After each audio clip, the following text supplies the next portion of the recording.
Hey there, guys. All right, today we are back with some more of the Great War, week 128. The World at War, 1917. Before we dive in, make sure you go and check out the links in the description box below. I would love it if you joined the Discord and followed me over at Twitch. All right, we're on to 1917. We have a year, a year and 11 months and 11 days to go. Before we dive in, did I already say that? Before we dive in, make sure you check the links in the description box below. I think I said that. My brain really fucked up right now. I'm sleepy. Anyways, got nothing to add here at the beginning of the video. Let's just go ahead and dive right in. 1916 had seen the three largest battles in human history thus far take place simultaneously. It had seen the development of the concept of an air force. It had seen a gigantic naval battle, one of the greatest military humiliations in British history, and the war growing. Is he talking about the Somme or Gallipoli? Did they leave Gallipoli in 1916? Ever larger as Romania joined the fray, and now it's 1917. 1917, good movie, by the way.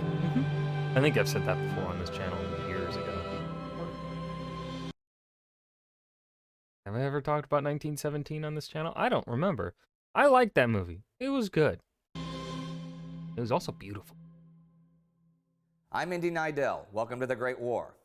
Last week was Christmas, but there was nothing like a Christmas truce this year. Boo. In Romania, the Germans broke the Russian trenches and took Rimnicu-Surat, and the invasion of Romania continued. The British advanced in the Sinai, but the other fronts were fairly quiet. You know, I'm amazed at actually how quiet the Ottoman front has been thus far, because we know the Arabs are in revolt. But is Lawrence with the Arab revolt yet, or is he still like just somewhere else? There was big news at home in Russia, though, as Rasputin was assassinated. This week marks the beginning of 1917, and here is how the battlefronts of the war looked as 1916 came to an end. The Eastern Front, the longest continuous front in history so far. Ooh, I love this little map. Can you make this a main map? Please? This is fucking yes. Ran from the Black Sea along the Danube and Sarath rivers, then along the eastern edge of the Carpathian Mountains before heading north. It passed between Lemberg and Tarnopol, headed to the Pripyat marshes. The northeastern part of the front remained mostly immobile as it had for months on end, passing west of Dvinsk before reaching the Gulf of Riga, west of the city itself. The Western Front zigged and zagged from the North Sea through Flanders fields, passing the ruined and blasted landscape where the Battle of the Somme had been fought, heading south through France to the Ain River, then east towards Verdun and the river. The Germans are still that close to Paris? What?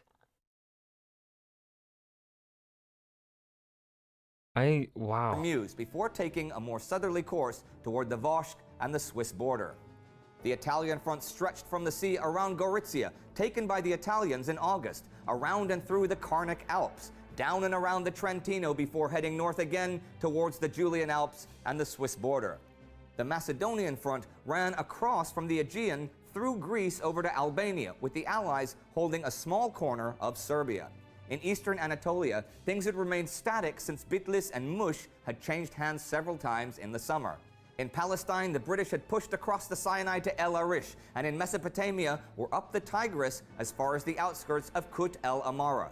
Both the Persian and Libyan fronts were occasionally active and in flux. And down in German East Africa, the battle for Lake Tanganyika was over, and the Allies were pushing the Germans back in the Rufiji Valley. Now that the two Romanian fronts had coalesced into the southern part of the Eastern Front, there were 10 active fronts to the war. Yes, this is what I was wanting. Oh. And the possible end of... This is what I've been asking for since what? I think the beginning of this series, a map like this. Yes. The war was being discussed this week. On the final day of 1916 came an Allied note in response to the German peace note from earlier in December. No peace is possible as long as they have not secured reparation of violated rights and liberties, recognition of the principles and nationalities, and of the free existence of small states, so long as they have not brought about a settlement calculated to end, once and for all. You know, one thing I've always wondered about war reparations, like, I understand how they work in terms of a video game sense, like Victoria 3, but I don't understand, like, what do the governments do with that fucking money? Like, they ain't paying the soldiers, that's for fucking sure. We know that. Especially now, like, Germany is still paying those, like, I mean, I guess, you know, the government takes on debt to pay the soldiers, and then those war reps from the other country come in and help pay off that debt that was accrued. Okay, you know what, never mind. I'm just being fucking stupid. Causes which have so long threatened the nations, and to afford the only effective guarantees for the future security of the world. The note then specifically references Belgium, but no one in the German High Command had, at this point, any intention of freeing Belgium under any peace settlement, and there is no way Britain would allow Germany to have such a strategic base right across the channel, so there will be no peace. A little more detail here. The U.S. was the only one of the great powers not at war. This week, on the 4th, President Woodrow Wilson, recently elected All my homies hate Woodrow Wilson. Don't forget it. to a second term on the strength of his promise to keep America out of the war, said, "There will be no war. It would be a crime against civilization for us to go in." He found out 2 days later that the German peace plan for withdrawal from Belgium wasn't what it sounded like. Germany demanded the permanent occupation of Liège, Namur, and other forts, control of Belgian railways and ports, a German military presence, and Belgium would not be allowed an army of its own. American ambassador to Berlin, James Gerard, told German Chancellor Theobald von Bethmann-Hollweg, "I do not see that you have left much for the Belgians, excepting that King Albert will have the right to reside in Brussels." The Chancellor replied, "We cannot allow Belgium to be an outpost of Great Britain." The Allies Germany.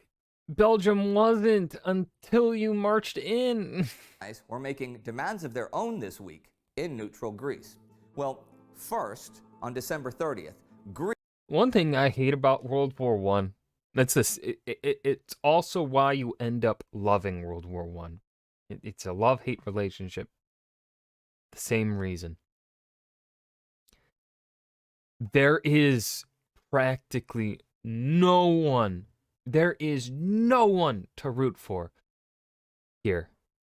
Everyone fucking sucks. Like, the only people you root for really are like, I want all these soldiers to go home and be with their families, but they're not going to be going home to their families. They're going to be dead in the trenches or in no man's land or permanently crippled. This sucks.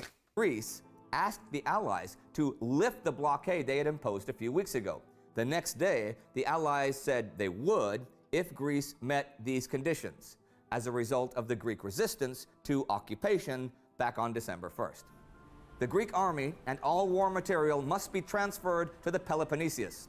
Allied control over public services restored. The Greek government formally apologizes.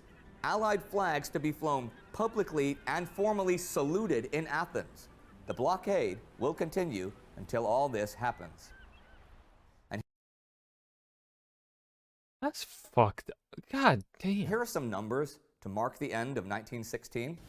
On the Western Front, there were now 127 German divisions facing 106 French, 56 British, 6 Belgian, and 1 Russian division. 169 What's a total. Russian doing there? In August 1914, the British Expeditionary Force had numbered 160,000 men. It was now 1,591,745. Oh. If you think that's a lot, Russia had 9 million men under arms. Germany had 7, and Austria-Hungary 5, according to Martin Gilbert. And a bunch of those men were active this week in Romania. The Germans, Austrians, Bulgarians, and Turks had been successful Nope, in the Russians Romania have over the finally moved past in. few months. But by this time, German General Erich von Falkenhayn's corps commanders told him that his men were beyond the limits of exhaustion. He proposed to High Command that the campaign end at Rymnicu-Sarat, which had fallen last week. High Command told him he had to take Focșani, but didn't say anything one way or another about ending the campaign. His logistical support network was totally unraveling, though. His headquarters were at Buțau, where there was a railway terminus, and from there, supplies had to be loaded to trucks or wagons. But weather had seriously disrupted traffic, and a mountain of supplies was starting to pile up.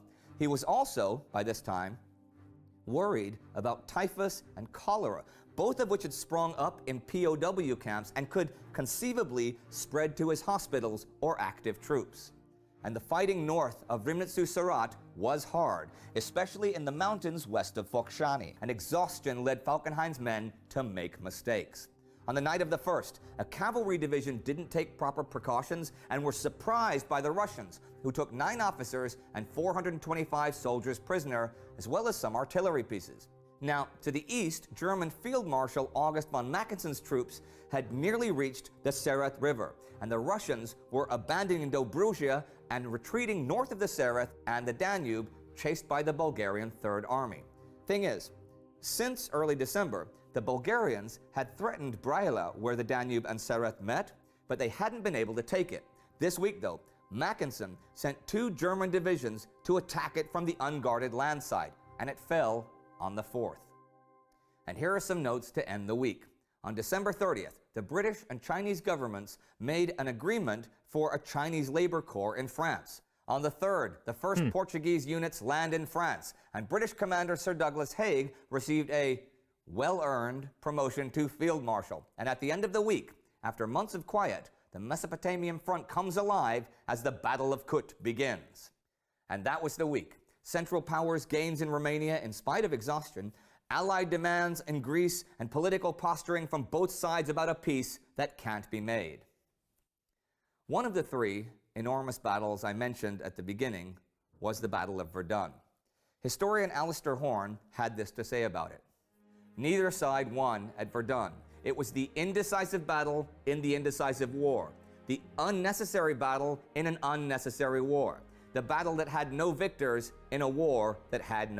Now, hold on. I won't say it was definitely an indecisive battle, but I would not call the war indecisive. Certainly unnecessary, but not indecisive. This war pretty much shaped the history of the 20th century. World War II. Now, I think a lot of people argue that perhaps World War II would not have happened had the Allies not been so harsh on Germany. I think really inevitably a Second World War was going to happen in the 20th century, just like